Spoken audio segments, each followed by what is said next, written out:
इस संसार में सर्वत्र आप देखें, सुख दुख, हानि लाभ, जीवन मरण, यश अपयश, ये सबके पास है, सबको मिल रहा है। कोई सुखी है, कोई दुखी है। तो कैसे?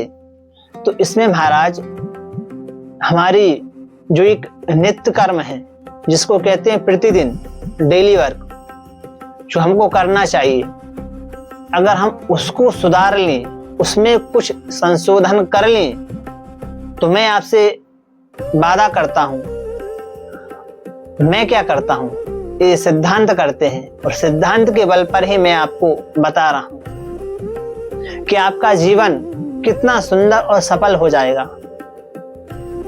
तो कुछ सिद्धांत हैं जो हमको जानना चाहिए और उस सिद्धांतों को हम अपने जीवन में फॉलो करेंगे, अपनाएंगे, तो निश्चित है कि हमारा जीवन भी परिवर्तित हो जाएगा।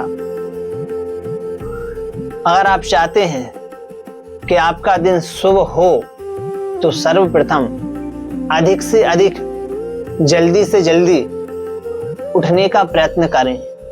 कम से कम सूर्य उदय होने से 1 घंटा या आधा घंटा, 1 घंटा पहले बताया है वैसे तो, पर जो लोग सूर्योदय से भी बाद में उठते हैं, तो उनके जीवन में आप सोचिए सफलता कैसे आएगी। जो आपका कार्य है आप वो करें, पर कुछ आध्यात्म के लिए भी आवश्यक करना चाहिए। क्यों? क्योंकि पीछे जो आप पाप करके आए हैं, उनको भी तो मिटाना है।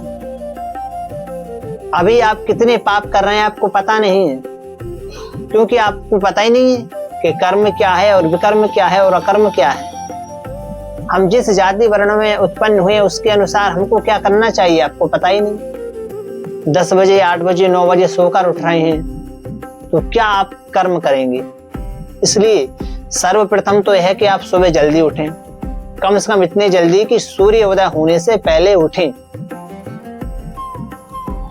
दूसरा, उठते ही अपनी सैया को छोड़ने से पहले अपने दोनों हाथों को लें, दोनों हाथों को मलें और हाथों का ही दर्शन करें।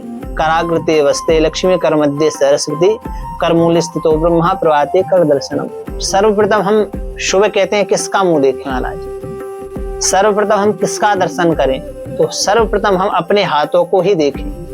कराग्रते वस्ते लक्ष्मी, कर के अग्रभाग में लक्ष्मी जी का वास है, कर मध्य सरस्वती, बीच में माँ सरस्वती का वास है, कर मूल स्थितो ब्रह्मा, और नीचे मूल में ब्रह्मा जी का निवास है। कराग्रते वस्ते लक्ष्मी कर मध्य सरस्वती कर मूल स्थितो ब्रह्मा प्रभाते कर दर्शनम। प्रभात में अपने कर कमलों का ही दर्शन करना चाहिए। और जैसे ही सैया से उठ रहे हैं हम, तो भूमि देवी को, धरा देवी को, पृथ्वी को प्रणाम करना चाहिए। क्योंकि हम अब उठ रहे हैं तो जितना भी क्रियाकलाप है वो कहाँ पर संपन्न होगा? स्नान हो या अपने शरीर की शुद्धि हो या और भी कोई हमारा व्यवसाय है, तो वो कहाँ पर है? वो इस पृथ्वी पर ही है। और पृथ्वी क्या है? पृथ्वी हमारी माँ है और हम अपनी माँ पर पैर रखने के लिए विवश हैं। तो इसलिए उनको प्रणाम करना चाहिए कि समुद्र वष्णे देवी पर्वतस्तन वंडते विष्णु पत्नी नमस्तभ्यम पादस्पर्शम क्षमस्वे। मेरा पार्श का, मेरे पैर का स्पर्श आपसे हो रहा है माँ, इसके लिए मैं आपसे क्षमा चाहता हूँ। जब ऐसा भाव लेके आप सुबह उठेंगे और फिर जो आपकी नित्य क्रिया है उसके अनुसार आप करें, स्नान करें, जो आपका कार्य है, सूर्य को अर्घ दें। एक अर्घ सूर्य को अवश्य देना चाहिए। अब जिस भी वर्ण में उत्पन्न हुए इससे कोई मतलब नहीं है। चारों वर्ण में से आप कोई हो, स्त्री हो, पुरुष हो, शूद्र हो, कोई भी हो, प्राणी मात्र का कर्म है कि उसको सूर्य को अर्घ देना निश्चित है। अपने अपने अनुसार दें। जिसको मंत्र नहीं आता है वो घृणी सूर्याय नमः, सूर्याय नमः, आदित्याय नमः, रवये नमः, भास्कराय नमः, कुछ भी कह के, हजारों नाम है भगवान सूर्य के। जो आपको प्रिय हो उसको, उस नाम का उच्चारण करके भगवान सूर्य को अर्घ दें। उसके तदनुसार आपका जो क्रियाकलाप है आप उसको करें। और सर्वप्रथम घर से बाहर निकलते ही क्रोध ना करें। घर में आते समय क्रोध ना करें। घर से जाते समय क्रोध ना करें। जब भोजन हमारे सामने हो महाराज, तो उसकी स्तुति करके हमको भोजन करना चाहिए, क्योंकि अन्न की एक एक कवल से, एक एक ग्रास से हमारे क्षुधा निवृत्ति होती है, हमको ऊर्जा मिलती है। तो वो अन्नपूर्णा माँ है, उसका अनादर ना करें। जो व्यक्ति अनादर करता है उसको फिर ऐसा होता है कि महाराज एक एक दाने के लिए तरसता है। किसी भी चीज का अपमान ना करें। दूसरा,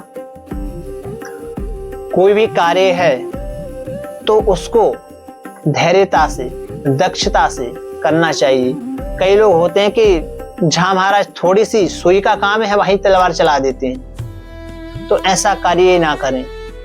इसी तरह बहुत सारे सूत्र हैं जो हम अपने जीवन में उतार सकते हैं और उससे अपने जीवन को आनंदित भी बना सकते हैं।